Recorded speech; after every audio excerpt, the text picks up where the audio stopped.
Orleans native and Los Angeles caterer, Chef Giselle Perez, joins us now to make a bread pudding that will have your family and friends begging for more. Chef Perez, good to have you here. Thank you. So bread pudding was your dad's absolute favorite dessert. It is. It's like the quintessential New Orleans dessert, and both my grandmothers made it all the time. And over the years, you know, I trained as a pastry chef, and I would make other desserts for him, and he would always say, it's good, but it's not as good as bread pudding. Okay, well, this is going to be the bread pudding to end all bread puddings, right? Well, we hope. Okay, what have you got happening over here? So we just have a little milk that we've warmed up just a bit because we don't like to shock the eggs. You know, you take your eggs right out of the Nothing worse than refrigerator. shocked eggs. Right, and so we've got regular milk, just... This is half and half. Okay. We add some sugar. Oh, a little bit of sugar. Okay. 2 eggs. It's an egg and a yolk. Nice. Now, you studied pastry making? Yeah, I studied, I went to a culinary school in San Francisco and studied pastry. Nice. Because to me, it's the most fun part of cooking. I agree. And then we put a little vanilla. And this is vanilla. I buy vanilla from the store, and then I take my old vanilla beans when I scraped out the seeds, and I put it in, so it's like a double whammy of vanilla you get in there. Really smell the vanilla, and that smells very good. Great.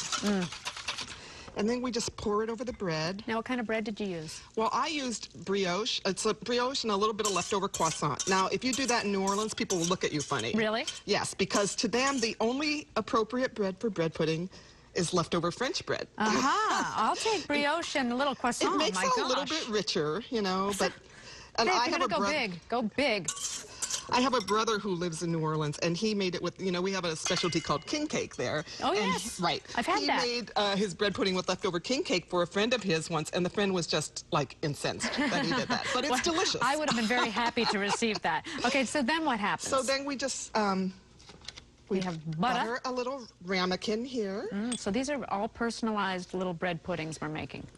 What a great idea. You can eat it right out of the ramekin, or I'm going to unmold one for you so we can add our great little sauce on the side. A sauce, too. Oh, good. You what a great thing for you know? a dinner party. This is a pretty easy dessert, really, when you think about it. It's a very easy dessert, and it's very thrifty. You use your leftover bread, any kind of bread. You know, well, do you think? Yeah, no. I have to ask, but a whole wheat loaf work? Not a whole wheat loaf. I wouldn't use a really crusty sourdough. Okay. You know? Right. It's something like a nice French baguette, croissant, Danish. Yeah.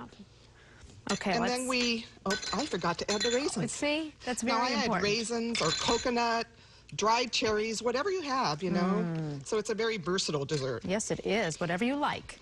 Now, my grandmother used to let this sit for hours and let the bread all get soaked up. We won't let it sit for hours. No, we won't. We'll pretend. And we've got, are these pears or apples in here? Sauteed pears. Oh, my gosh. So we just let it sit there. I let it sit there for a few minutes. And then? I bake it in the oven. For?